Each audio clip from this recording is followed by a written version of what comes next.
Hello, everybody, and welcome to another beautiful Thursday morning. You're listening to Bhavani at iEat Green on the Progressive Radio Network.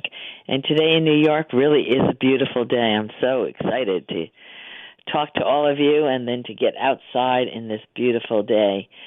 I have a great show planned for all of you today. My guest today will be John Ikerd.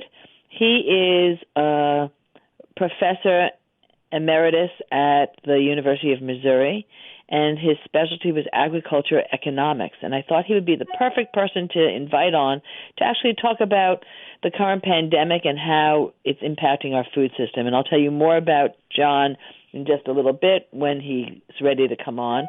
But first, I wanted to talk to you about some things going on in my life, in around the news, and some ways that you can take action.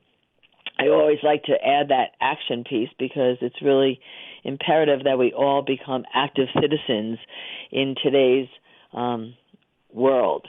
You know, we just need to let our voices be heard because there's so much money in the lobbying world, and in order to counter that, we really need to get loud. And so that takes all of us to really let our voices be heard.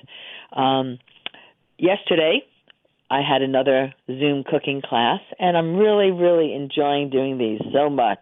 And I hope if you have not joined us yet that you will consider joining next week. I made a vegetable miso chowder last night, and that's one of the dishes that I've been making quite a bit during this pandemic. Anytime I feel like my immune system is at all getting a little weak or I'm feeling a little run down, miso soup is kind of like chicken broth for a vegetarian. It's just so hearty and delicious. Actually, it's way better than chicken broth. And it's just so full of so many nutrients. It's so good for your, the bacteria is so good for your gut. It's just healthy all the way around. Of course, I add wakame to it, which is a seaweed, which gives it a lot of not just umami flavor, but it fills it with so many extra nutrients of calcium and iron, and it's just loaded with vegetables, lots of ginger, lots of garlic. I did record it, so it will be posted on my website if you missed it. But that's the recipe I'm going to be sharing with you in just a little bit. But the Zoom cooking classes are really, really fun, and I welcome you all to join with that. I wanted to put a shout-out to an organization called Italians Feed America. They have been helping to support the Glen Cove Food Pantry, which is, Glen Cove is the school that I've been working at as the farm-to-school coordinator. And Italians Feed America have been coordinating a lot of the Italian restaurants around to get product and donate it to food pantries. And we've been happily the recipient of a lot of their product. Yesterday, I actually picked up hundreds of pounds of pasta, and I don't even know what else. They just were putting cases and cases into the back of my van. I also met with Delta Airlines, who donated a lot of product. So the Italians Feed America partnered with Delta somehow, and so Delta Airlines also is putting cases into my van, and so I will be dropping that off at the food pantry later in the week. And I'll also be picking up a couple hundred pizzas on Monday for the food pantry, and every family will get a freshly made pizza, so that's also really exciting. I wanted to tell you about two things going on that you need to take some action on. One is that the Trump administration is trying to put forward a dirty water rule, which will really gut the Clean Water Act. And the Clean Water Act, as you know, protects drinking water for millions of Americans across the country, and the Environmental Protection Agency is pushing to weaken those restrictions on industrial polluters. You know, they're saying during the COVID-19 they don't have any regulators to go out and oversee it, but they're basically trying to gut the whole Clean Water Act. And so we need to call our congressional representatives to step in and block this dirty water rule. So please, I have links on my website for that. There's also a link on my website to call Senator Schumer to tell him not to put a bailout in the new federal stimulus package for fossil fuel companies. Fossil fuel companies do not need our help. They have way too much money already, and we really need to put money towards alternative energies. And we've been talking about that for a long time. Especially New York State has the Citizens Climate Protection Act, which really requires us to get off of fossil fuels. So we really need to not bail out the fossil fuel companies. Money in any federal stimulus package has to go to small businesses and alternative energy companies. So I also wanted to let you know that Elizabeth Warren has joined Cory Booker in supporting the Farm System Reform Act. And this is a bill that Cory Booker introduced into the Senate. And this would phase out large-scale factory farming by 2040. And you'll hear more about factory farming when my guest, John Ikerd, comes on in a little bit. But factory farming is definitely not a good way to produce food. It's been really highlighted a lot in the news recently as the meatpacking industry is a petri dish for the COVID-19 spread of the virus. And it's just not the way that animals should be raised. It's not the way animals should be slaughtered. It's not the way animals should be packed up. We really need to just rethink our whole food system, and we'll be talking about that more. But again, I'm really so thrilled to know that Elizabeth Warren and Cory Booker are putting forward this Farm System Reform Act. 2040 still seems like a far way off. I wish it would happen even quicker. But either way, it's a wonderful thing. So I want to share this miso vegetable chowder recipe with you. As I said, I used wakame in this recipe, and then I also cooked up some ramen noodles. I used ramen noodles that were miso and brown rice ramen noodles, so they were gluten-free for anyone that does have a gluten allergy. Also, when you're purchasing miso, if you do have a gluten allergy, you want to make sure you're purchasing miso that is barley-free. Some miso is made from barley, so you need to just check the ingredients if you do have a gluten allergy. So the ingredients for this miso vegetable chowder, you're going to start with 12 cups of water in a large stock pot, 6 cloves of garlic. Feel free to put in 10 if you like a lot of garlic. Plus, you want a teaspoon of minced garlic on the side for cooking up some shiitake mushrooms at the end. 1 2 to 3 inch piece of ginger, and again, I also double that a lot. You can easily put in 3 pieces of 3-inch pieces of ginger. Make it really strong on the ginger flavor too. Ginger has so many medicinal qualities, and so if you're feeling run down, throw in some extra ginger. A cake of soft tofu. You can use firm if you prefer, but the soft is really custardy and delicious in this soup. Make sure that the tofu you purchase is organic, since soybeans are genetically modified if they're not organic. 1 organic onion and 2 organic carrots, 2 parsnips peeled and diced, 2 cups of organic broccoli florets, a cup of napa cabbage and a cup of bok choy, 8-ounce package of shiitake mushrooms. The stems removed, and we're going to thinly slice those. 2 tablespoons of olive oil, a tablespoon of tamari, a tablespoon of sherry wine, 2 tablespoons of wakame that we're going to soak in a cup of boiling water to reconstitute it. You'll just see how that wakame blows up. 5 tablespoons of white miso and 4 to 5 tablespoons of red miso. And then 1 8-ounce package of ramen noodles. And you're going to cook those according to the directions al dente. And when you buy ramen noodles, they come in these little blocks. And you basically need a block per person if this is your main course soup. Half a block is fine if this is just an appetizer and you're having more food after that.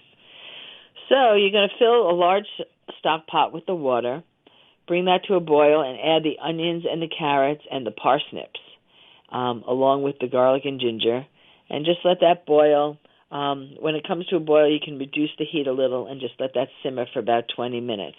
And while that's simmering, you're going to prep your other vegetables. You're going to cut the broccoli into florets. You're going to chop up the napa cabbage, and you're going to chop up the bok choy.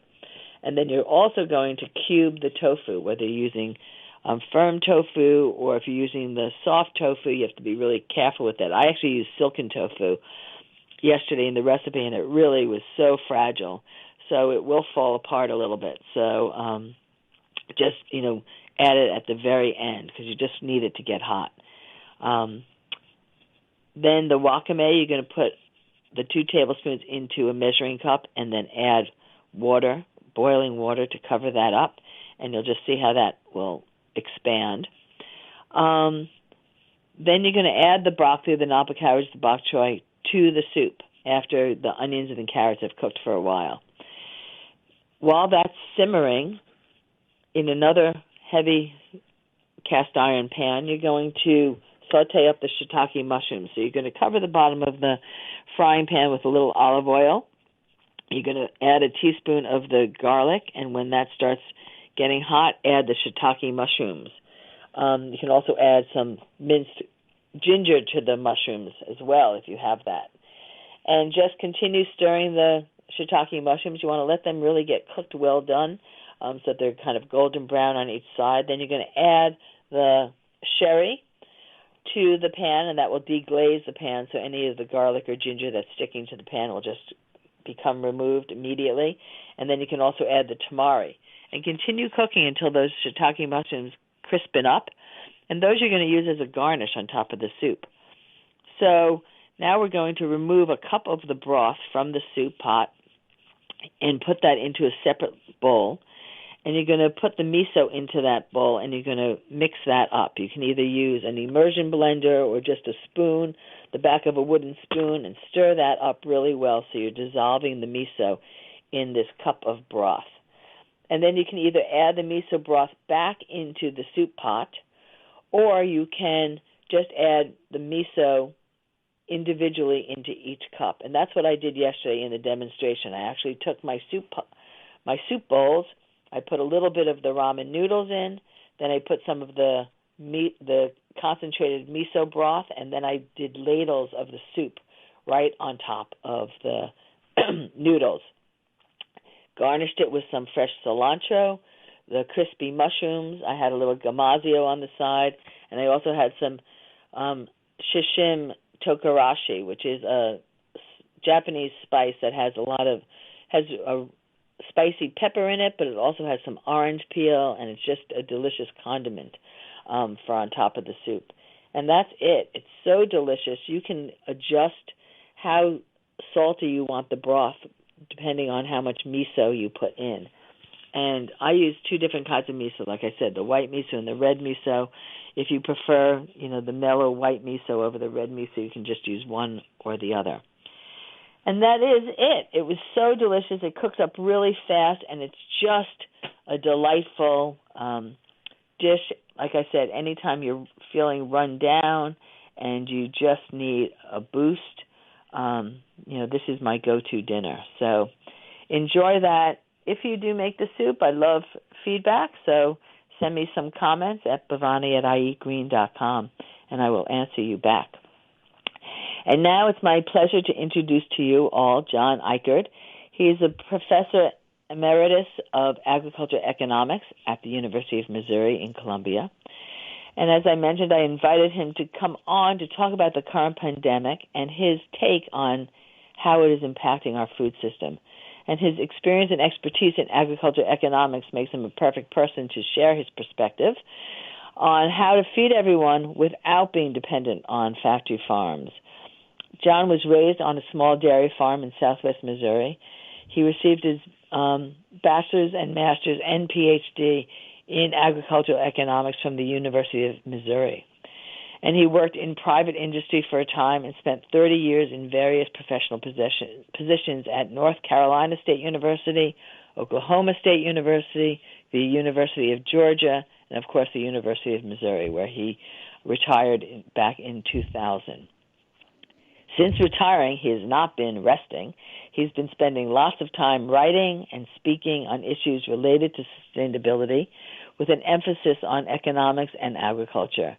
And he's written 6 books, and you can find those on his website at johnikerd.com. In 2014, he was actually commissioned by the United Nations, by the Food and Agricultural Organization, to write a regional report on family farms of North America in recognition of the International Year of the Family Farming. And he currently lives in Iowa, and it's my pleasure to invite him on. John, are you with me? Yes, I'm with you. Thank you very much. I appreciate the opportunity to be with you, and your miso soup sounds very interesting. I may have to try that. Oh, you definitely should. It's just delicious, delicious. So during this pandemic, you've really been writing quite a bit about the pandemic and our food system, and unlike so many people focusing on the problems, you're actually looking at some of the opportunities that this pandemic is highlighting. And I thought maybe you could share with us, some of the problems that you see, and then what you see as some of these opportunities, because we've all been reading about, the farmers pouring milk into the lagoons and plowing under their crops of onions, and it's just painful to think of all the hungry people that are being impacted by losing their jobs and needing food, and yet all this food is just getting wasted. So maybe we can start by talking about the problems and some of the opportunities we see. Yes, I think the pandemic has just simply revealed problems that have been in the food system for some time. And the problems are associated with the fact of what I call the industrialization of the food system. And that's specialization, specialize in doing fewer things so you can do them better, but specialize in specific things, specialize, then standardize, routinize, mechanize. And then when you specialize and standardize, you simplified the management process so that you can consolidate operations into large-scale operations, industrial operations. Those are basically the characteristics. And that's been going on in agriculture and in the food system for at least the last 50 years. Most people aren't aware of it. They go to the grocery store, and if there's plenty of food there to buy, then they assume everything's okay. But this has been a problem all along. But now with this pandemic, we see the consequences of concentrating all of the production in large specialized operations. And what we're seeing breaking down now is the processing sector. We've got a few large companies that control practically all of the different processing sectors for pork and beef and poultry and fruits and vegetables and various other things. And they process these products in these large scale, like we hear all the talk about the large scale pork and beef processing plants. There's a pork processing plant, for example, one of them that closed down was killing 20,000 hogs a day, 20,000 a day going through that operation. So whenever the pandemic come in and the disease was so contagious, which they didn't anticipate, even if you had 5% of the workforce that come down with the coronavirus, then they had to close the plant because it was so contagious. Well, you close like a processing plant that's depending on processing 20,000 hogs a day. And then you've got that locked in with a system where you've got producers under contract with large confinement animal feeding operations, or CAFOs, where they're producing thousands of hogs that have to go to market to go into those processing plants. Then when that processing plant's closed down, you can't stop those hogs from growing. They're in the feedlots and they're growing, and they're scheduled to go to market day after day after day through that processing plant. When that closes down, then that shuts the whole system down. And then on the other end, you've got the processing specialized in certain products that go to restaurants and certain products that go to the institutional trade, to the schools and hospitals and places like that, and others that go into the supermarkets. And so when you leave the supermarkets open, you close the restaurants and you close the institutions, then they don't have the flexibility to shift from one to the other. So you've got a surplus in one place and you've got a scarcity in the other. And so that's the reason we had, surpluses at the farm level, and you had hogs and chickens and eggs and everything else coming out of production. and the processing plants being closed, and you can't get the product through the system to the supermarkets because the whole system's set up in this highly specialized way. So that's the system that we've created, and we created it for the economic efficiency, but what we basically ignored is that those industrial systems may be very efficient, but they're also very vulnerable. They're very vulnerable to disruption. They lack resilience. They lack adaptability. They can't adjust to changing situations. And so basically what we've done is we depend upon the government to bail everything out, and that's what we're doing now. But I mean, that's the problems that's been there for decades. And me and a lot of other people have been writing about this as well as I have. The problems have been there for decades, and the coronavirus just revealed it. And I think where it creates opportunities is I've concluded over the years that people don't make really big changes. And that's what we really need to make in the food system, unless they feel and understand that what we're doing now isn't working and it isn't going to work. And that's what I think is being revealed. And I think that creates an opportunity for fundamental change in the food system. And we can certainly talk about those changes as well. A question I have, and I'm sure many listeners are wondering, when you talk about breaking the chain that's working, like a well-oiled machine, why can't the hogs just hang out a little bit longer? They're not going to just die by living a week longer or a month longer. They have a lifespan. Right.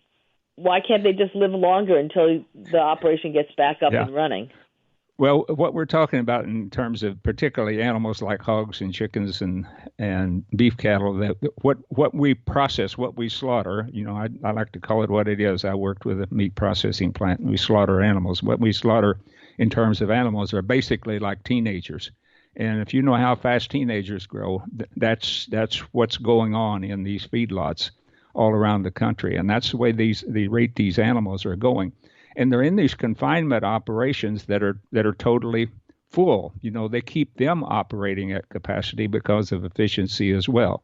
So let's say that you have hogs in a CAFO operation that's like they're 160, 170 pounds, and 260, 270 pounds, and they got to go to market at 280 or so. So they're gaining 2 or 3 pounds a day at that point, and they're putting on that weight that fast. Now, the facilities are designed for those hogs to go to market at let's say 280 pounds. And so if they're going to 290, 300, whatever, they're exploding those facilities. There's no room for them. And then in addition to that, you may have the pits that are under the barns, or the gluons are designed for a certain number of hogs and a certain size of hogs. And so those begin to overflow. I talked to a contract grower one time that had gotten into a disagreement with the contracting operation that he was producing for, and he was producing feeder pigs. And in his case, because he was having this dispute with him, they simply didn't come and pick up the hogs. And so they didn't come and pick them up, and they continued to grow, and his manure disposal facilities just overflowed.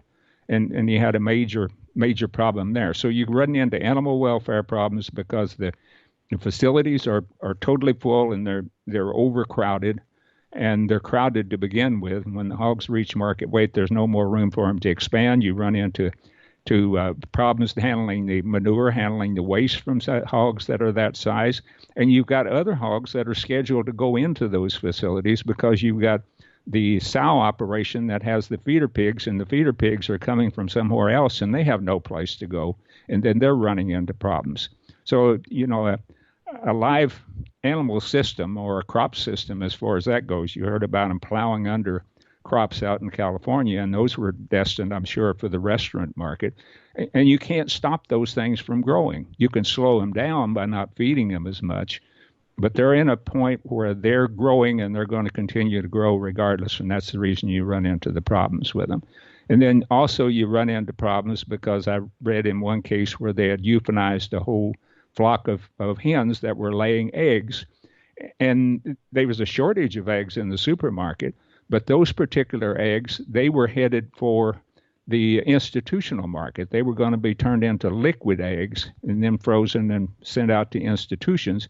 and they didn't have the facilities on site to handle the eggs in a way that they could have been put into the shell egg market. And so in that case, they come in and euthanize the birds because they were going to keep laying eggs regardless, and there was no place to go with the eggs. So that's the problem that's built into this system.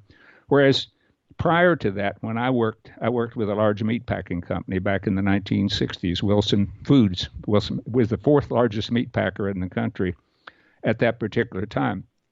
But back at that time, there were a large number of smaller operations. There were larger numbers of packers. There were larger. I was in Missouri at that time, and we had the Missouri Meat Packers Association, and we'd have annual meetings. There'd be 125, 150 people attend that annual meeting that ran packing plants all over Missouri. There's not 2 or 3 large commercial plants left, and a few locker plants is all that's left there. But when you have a large number of the smaller firms, and rather than having product under contract, you're basically selling hogs at each level. You'd have feeder pig sales that we'd have, and you had market hogs. We had terminal markets. We had auctions markets.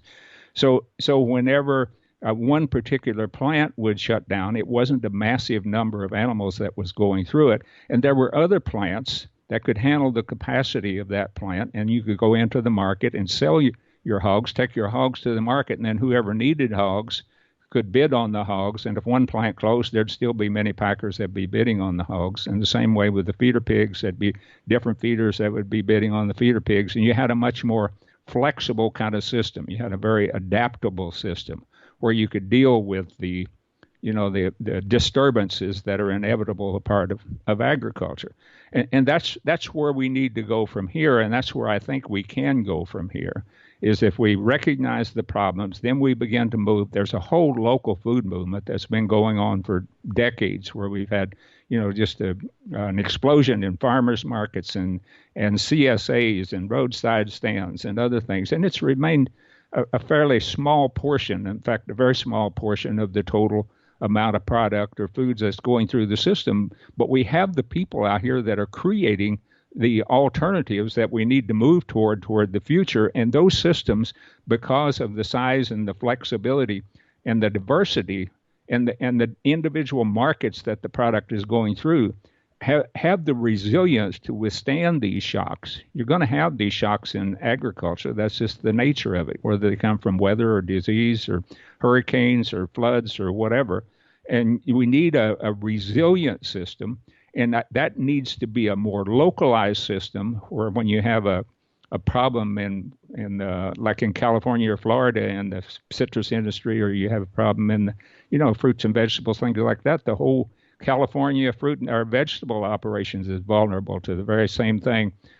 So when you have a problem in one area, there'll always be, if you got production scattered out across the country and you got it decentralized, then you have the ability to cope with these disruptions that we're seeing that the current system is simply incapable of doing. Right. But it sounds like our current food system is so huge. How do you break up these huge monopolies and CAFOs and monocrop systems and have them diversify and have them get smaller? I mean, how would one even start to do that? I think you work on 2 fronts, and you mentioned before the bill by Senators Booker and Warren and others that are supporting it to, move away from the CAFO system over time. There's also a number of the presidential candidates this year that came out openly and said that we have too much concentration of economic power in the food system, and we need to break up these large corporations. And so, on the one front, we need to continue to work on policy changes, but that may take a while, and the policy is only going to change when the public perception changes and when the public sees that there's an alternative. So I think where people can really get involved and make something happen is to begin to transform these systems at the local level and begin to take the initiative. I propose that we explore the possibility of creating community food utilities, where we use the concept of a public utility, which is used for sewer service and water and electricity. When I was growing up, we didn't have running water, we didn't have electricity, but they came in with the rural electric cooperatives, which were public utilities that were operated by the people within the local community, and they brought what we call light lines, the light poles. They run the lines down the roads to the little farms, like places where I lived. And so everybody had electricity because we had a public utility that says the private sector isn't going to do it because it wasn't profitable to run those lines down those roads to just a few customers that would, about the only thing we had back then were light bulbs and maybe an electric refrigerator. It didn't make any economic sense to do that, but we did that because it was necessary, to bring public utility, to bring electrical service to people. And now you have rural water cooperatives and rural water utilities. We have public utilities in the cities for public transportation and sewer and things of that nature. And so the food system is broken. And I think you could start by saying that even though we've talked about economic efficiency and reducing the cost of production, we have more people in this country that are food insecure today than we had back in the 1960s. This figure is going to go even higher, but prior to the pandemic outbreak, we had about 11% of the people in the country that were classified as food insecure, and about 14%, about 1 in 7 of our children in food insecure homes. We could establish local public utilities and say, this is necessary to provide food security, and then we could provide that food to the people that are qualified for government food assistance and have the government food assistance go through these public utilities, and then the public utility could purchase the food, good food produced by local farmers. That's nutritious food, organic, sustainably produced, regenerative agricultural systems. We could begin to put in place modest scale processing facilities that would serve these local public utilities. And so, we've got to start thinking about how we create different systems, and we can't just depend upon the market. We know now, I can tell you as an economist, the markets are simply going to do things or the corporations are simply going to do things through the market that are profitable for them, the most profitable. And what they're doing now is the most profitable, as long as we taxpayers continue to bail them out when they have a problem. And so we need to end communities and then start changing the food system. I think now, and I've written about, now is the time to begin to really develop online sales and home deliveries. I think that's the future of retailing, and I think it's the future of food retailing. And if we have local systems where we're producing locally, and we can get that food, bypass the processing distribution systems there, get that food to people in their homes if they want to, or pickup points or through boxes or whatever. And we can bypass this whole industrial system a community at a time. And then we can link those communities together, and then ultimately you change the whole system. I tell people one of the advantages of being old, and I just turned 80 back in December, is that I can remember when things weren't like they are today. We didn't have an industrial food system when I was young. We didn't have supermarkets. We didn't have chain restaurants. We didn't have any of the things that you associate with the food system that we have today. I'd say probably 80-90% of what we ate came within 50 miles of the where I lived. We had local processors, meat processors. We had local flour mills, local bakeries, and all sorts of things within our community there. And the point is the changes in that food system from those local food systems where most of the product was produced very close to home, processed very close to home, and things of that nature. That whole transformation took place in a period of about 40 to 50 years. And it took place whenever there were new technologies that came along, but that there were also changes in government policies, particularly in the 1970s, that moved us in that direction. But if we take advantage of the technologies that are there today to bypass the industrial food system at local level, community at a time, and that's the way we industrialize the food system. That's the way it happened, one farmer, one consumer at a time. So if we take advantage of the opportunity now to create a fundamentally different system that has the resilience and the regenerative capacity and the resourcefulness and the adaptability to deal with situations like the coronavirus and other disruptions that are happening, and that really meet the needs of people at the local level for healthy, nutritious food. And we can start by making sure that those people at low income levels get the very best food. And this, like with public transportation, where we have a public transportation utility, we build it because there's some people within the community that can't afford transportation. They don't have cars or various other things. But once it's built, then anybody can ride the train, anybody can ride the bus. So we could do the same thing from the food system. It's just that other people would pay the full cost, and those that are food insecure then would be receiving the government benefits that we're paying now that really aren't meeting their basic needs, because they're, maybe getting enough calories, but they're not getting enough nutrition. We have an epidemic of obesity and heart disease and diabetes and high blood pressure and a whole range of cancers. And that part of the system's broken too. So let's fix the system as a whole. I'm not saying this is the magic solution. I'm just giving it as an example of how we need to think about recreating the whole system rather than just tinkering around the edges. And we need to work on policy changes, but at the same time, we need to create successful examples of what we want to change to and what we want our policies to support. Yeah, well, you just said it all. I mean, I've been hearing, CSAs, which are community supported agriculture, memberships are like sold out. I mean, right. People are trying to find resources, and there just isn't even enough of them. I mean, it's just taken off. I was listening to NPR talking about the milkman is coming back, home deliveries of milk. Right. When I was little, we had the little milk thing outside the front door, and our milk and eggs got delivered, and, and he, that's sold out, and so I think the public would like to go back, but, unless the whole, like you said, the whole system from the ground up has to change. And, right. That's just a tremendous thing. It took over 40 years, you said, to get this way. Yep. How is the government going to start by turning it back? I mean, these big corporations that have all this power and do all this lobbying. I mean, I know, when the Obama administration was cutting back on French fries. I mean, who would even think that there's a whole French fry lobbying group or a whole the frozen pizza lobbying group? They went berserk when they were cutting back on French fries and pizza in the school system because that was hitting their bottom line. These corporations have so much power. Where do you suggest we start?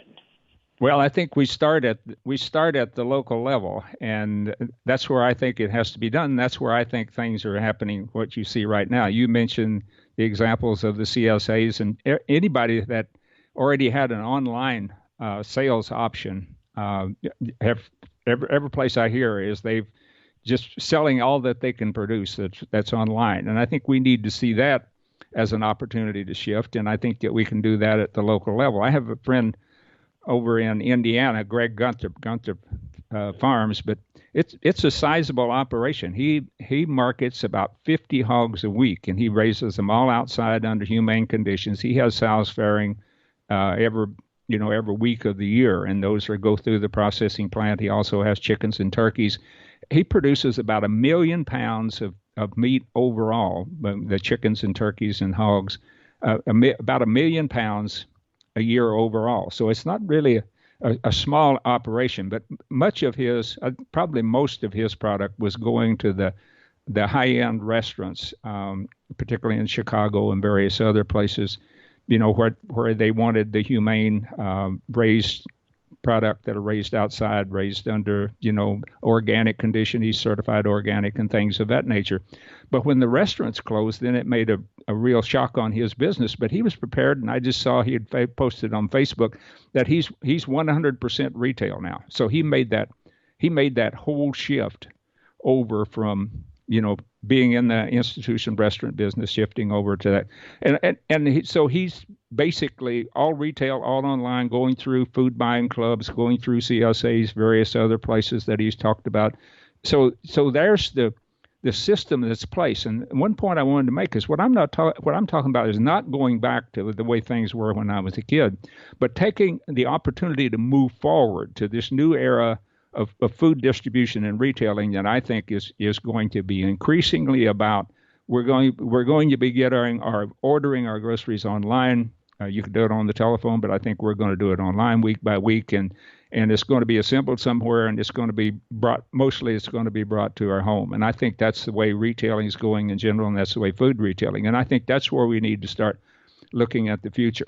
And the important thing about that is that when you get around to the fresh food products, like we're talking about here, meat, milk, eggs, vegetables, fruits, things of that nature, I'm convinced that it could be more economically efficient to do that on a local level than it is to try to do it on the larger scale, such as Blue Apron, Home Chef. Those people are trying to source product all over the country and deliver it all over the country, and it's not working out very well for them.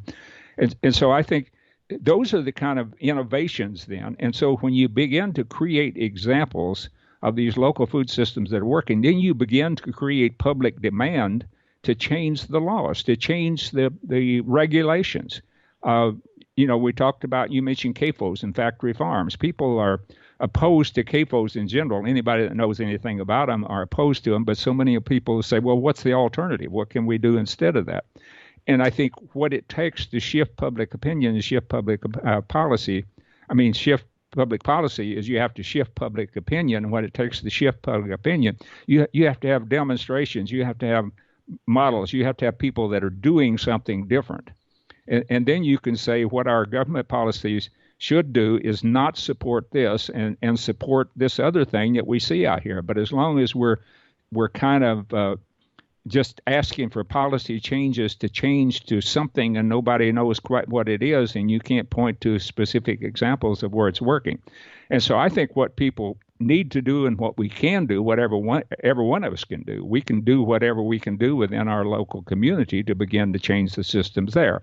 And as we change the communities one by one, then we'll begin to get to the point where we can change food policies and farm policies, but we can change our communities now. And if we use something like a public utility, we can insulate our communities from that global marketplace and from that corporate food system.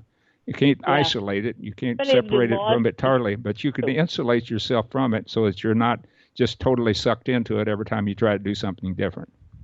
Yeah. I was saying the laws also have to change, because I know I've heard farmers out on Long Island, where I live in New York, there's no mobile processing units for processing animals, and that, in order to sell meat, that has been killed, it has to be through a health approved facility, and they don't give licenses to facilities that are small and can meet the local level. It is possible to get those. My friend Greg Ganthrop, he has a small processing facility, and I know several other people that do, but it's not easy. But one thing I wanted to point out in relation to that, you mentioned mobile meat processing. There's been several of them around, and I've been involved in some projects there. But I think you said, what can we do? One thing farmers are going to have to do, if they're going to operate on a smaller scale, they're going to have to be willing to work together.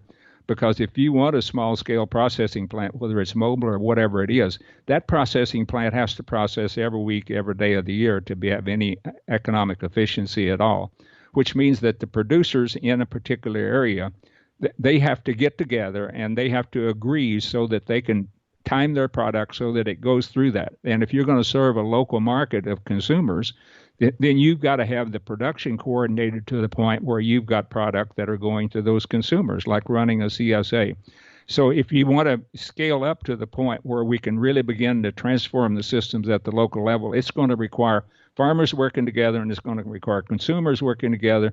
And I've said on many occasions, I think the biggest challenge to agricultural sustainability, which is what I talk about, the biggest challenge in transforming the food system, transforming farming, is the challenge of human relationships, of getting farmers to work together, getting consumers to work together, getting people to recognize that they need to come together in their communities and start making changes there. Well, I think I've been seeing that. I mean, I think the young, new farmers that are embracing regenerative agriculture and permaculture and sustainability and organic, these young farmers are much more open to working together and cooperatively and sharing ideas. I don't get the sense, I'm on the board of NOFA in New York, which is the Northeast Organic Farming Association. And, we have our winter conferences and the farmers come together and people are sharing knowledge. people are sharing what works and what doesn't work, and learning from each other's mistakes and saving each other from going down the wrong path. And I see a lot of cooperation happening. Do you feel? Yeah, have you seen that? And do you feel like that is a new phenomenon? Is it more competitive where you're seeing it, or what's your take on that? No, I agree with you 100%. The conferences that I go to, the last big conference I spoke at was the Upper Midwest Organic. It's called the Moses Conference now in La Crosse, Wisconsin. They had about 3,000 people there, and you see a lot more young people, young families, and so on. And I agree with you. They are willing. They're totally different than the traditional farmers that I worked with back in the early days of my academic career as a livestock marketing specialist, ag economist. Very traditional farmers that I worked with then, very independent. And it's almost impossible to get them to work together. But I think these young people out here, and one reason I keep doing what I'm doing, people ask me if I'm optimistic about change, and I tell them, no, I'm not particularly optimistic. I don't underestimate all the obstacles we've talked about here in terms of policy and technology and everything else. They're out there, and the change isn't going to be easy, and it may not come really quick. But I tell them that I'm hopeful, and hope just simply means that something good is possible. And the thing that makes me hopeful is what I see in these young farmers, particularly the young people that are out here that are either in farming, they want to get into farming, they're willing to work together, they're willing to share information, they're willing to share ideas, and people that have been in it for 15, 20, 30 years in the organic farmers or permaculture, holistic management, they're more than willing to work with these young people. It's a whole different way of thinking about farming. It's a whole different worldview that's reflected among these young people. And when I talk about a transformation in the food system, if I didn't know that there were these groups of people like you talk about out here all across the country. I spoke at EcoFarm Conference in California a year or so ago, and I've spoken at NOFA of New York and NOFA of New Jersey and places like that. And there's the energy there, there's the excitement there, there's this willingness to work together, there's this hopefulness for the future. And all I'm talking about is trying to encourage changes in the food system in general that will make it easier for these people to succeed. But I'm convinced that if a young person gets involved in this operation, if they really think that farming is why they're put here on this earth, that you can find a way to make it happen. And you can find a way, I believe, to create these local food systems. It's just tremendously difficult. And it would be so much easier if we had accommodating government regulations and public policies and other things that would support the transformation of the system rather than supporting the entrenchment of the industrial system that we have today. But I'm convinced that people can find a way to make it work and to find a way to change the system, even in the face of all of this adversity. And that's the reason I stay hopeful. And that's the reason I continue to do, write, and speak and share my ideas wherever I can out of the hopefulness that somebody's going to pick up something and I'm going to make some small contribution to the transformation that will help make this world a better place. It's so interesting listening to you talk now because you have really grown and changed in your opinion as you've gotten older, right? When you first started, you actually thought the industrial food system could prove to be successful. The model that is working right now, or not working right now, I should say, right. Have really changed with the times. What brought that change for you? What did you did you see that really made the difference for you to realize that what was happening wasn't working? Well, as you say, I started out in my academic career. I was a livestock marketing specialist, agricultural economist. I was one of these people that thought what we were going to do is help make agriculture more efficient. It'd bring down the cost of production, bring down the cost of food. It was going to make good food affordable to everybody. And in the process of having these innovations that reduce the cost of production, we'd create profit opportunities for family farmers out here, and we'd have prosperous, innovative family farmers. It'd be strong, viable rural communities, and that's that's what it was all about. That's what drove me to be involved in this. But, to make a really long story short, but during the farm financial crisis of the 1980s, and crises, as I said before, are kind of common in agriculture, but this was a big one there, because were teaching this farm fence row to fence row and get bigger, get out, and the farm has to be a business farm for the economic bottom line, things like that during the 1970s.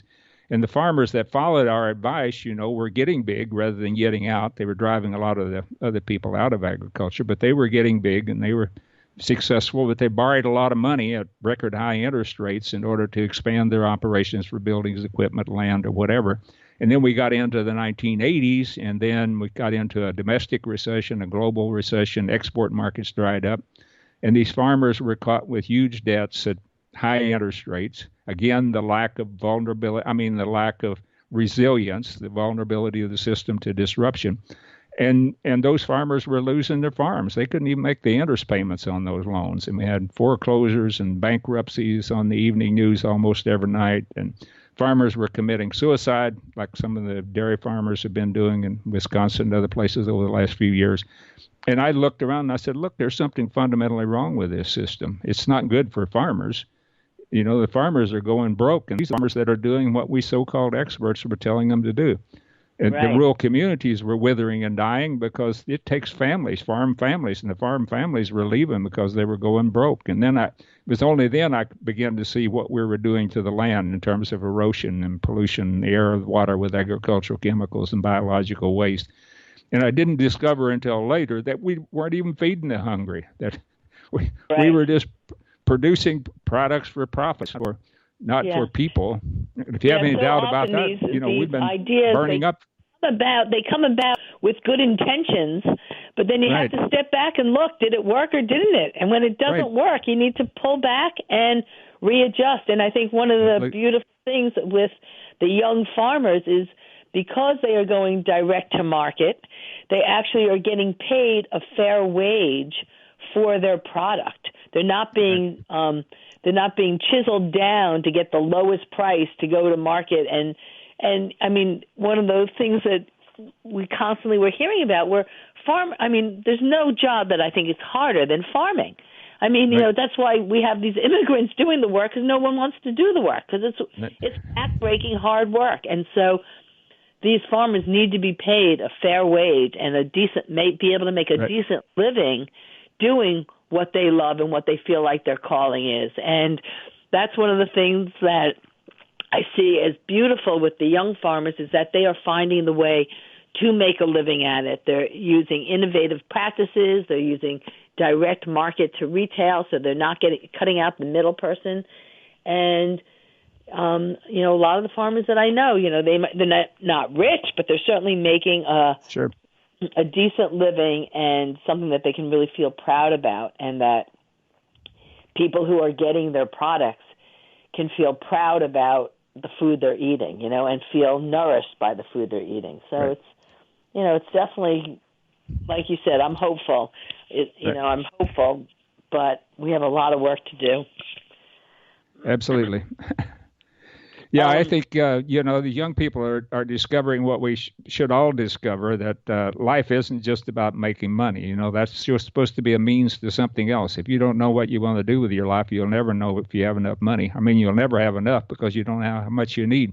So if you can create a good life, if what you want to do is farm, and you can create a good life on the farm, and you need to make enough money, that go with a good life, it doesn't have to be a means of getting rich. And I think that's one of the biggest obstacles that we have to overcome, is this idea that, that the economy and economic efficiency has to take priority over everything else, whenever an obsession with that idea that all it's about is accumulating, making money and accumulating wealth, that all that's about is leading to a society that's probably as miserable as any society's ever been, mentally, if not physically, because we're not a very well society either, as we're learning from the pandemic crisis. But anyway, I think the idea is we need to come around and say, okay, what is it we're here for? Why am I here? What's going to make my life good? What can I do that will make a good life for me? And then set about trying to find a way to make that work economically, rather than starting off saying, well, how can I make the most money? How can I get the most income? How can I accumulate the most wealth? Start saying, what is it that I want to do? What do I feel that I was put here to do with my life? What's my purpose? What's going to give meaning to my life? What's going to give me satisfaction? And then say, how am I going to make that work economically? How am I going to meet my basic needs so that I can do what I really feel that I need to do with my life? And I think that's what the young farmers that we're both talking about here are doing. They say, I feel that that's what I need to do. And if I can make enough money on the farm, and as you say, the key is to connect with customers that appreciate what you're doing and want to buy the products that you're doing and will pay you a price that's high enough that it will allow you to live the life you want to live. And if you succeed in doing that, you're as wealthy, or you're as successful, and even more successful than the person that has $1 million but still don't think they have enough. If you can live the life that you want to live and you can make enough money to do that, there's no greater success. And I think that's what keeps me hopeful, is I think we have a new generation, younger generation of people today that begin to understand this. Yeah. Yeah, you write about sustainability, and I think you're touching on it, that sustainability is not just Absolutely. about mental sustainability. It's about sustainability, in a much bigger essence. Sustainability, right. Not just for your own environment, but your health, your mental state, your ability to support yourself. I mean, sustainability, is an umbrella term very often that, that people sometimes use just in relation to environmental, but right. It's much bigger than that. Right, very much so. I think sustainability, what's important about that, and it's been so misused and abused that I think people do it intentionally. They don't want to deal with it. It basically asks the question, can we continue doing what we've been doing indefinitely? And I think is it sustainable? That's basically what that says. Can we continue doing this same thing that we've been doing, going in the same direction? I think when you ask that question honestly, looking at all the information, the scientific data, your common sense, everything else, it says, no, we can't. I can't tell you how much longer we can keep doing it, but we can't keep doing this indefinitely. Sooner or later, this food system is going to collapse. If we don't fix it, if we don't transform it, it will collapse. It's not sustainable, and we will have a food pandemic. We will have a food scarcity and starvation all across the country and around the world. If we don't do something to fix this system, it is not sustainable. It cannot last, and it won't last. And what we need to be doing is creating an alternative food system before that collapse that can last, that is sustainable, that's regenerative, that's resilient, that's resourceful, that can go on being productive and useful to human society indefinitely, so that people can have good, nutritious food so they can fulfill their purpose in life. And that's got to work economically, it's got to work ecologically, it's got to work socially. That's what sustainability is about. You're right. So, John, I want to thank you. We're just about out of time. You want to share with everyone how they can find your books and your website? They'll just go to johnikerd.com, JOHNIKERD.com, and on that, my personal website, you'll find a link to my University of Missouri website. It's a more complicated URL, but you can click on that link. And I've got a number of blog pieces and papers on my personal website. I've got hundreds of papers on my university website from presentations that I've written and various other things. So you can find my books and find my papers, and anything that's on my website, people can feel free to use it and distribute it and copy it or do whatever they want to with it. I just want to share my ideas as broadly as I can, and I really appreciate the opportunity to share my ideas this morning with the listeners on your program. Thank you so much, Don. It's been so great. And I will share all of your contact info on my website as well. So those of you that are with us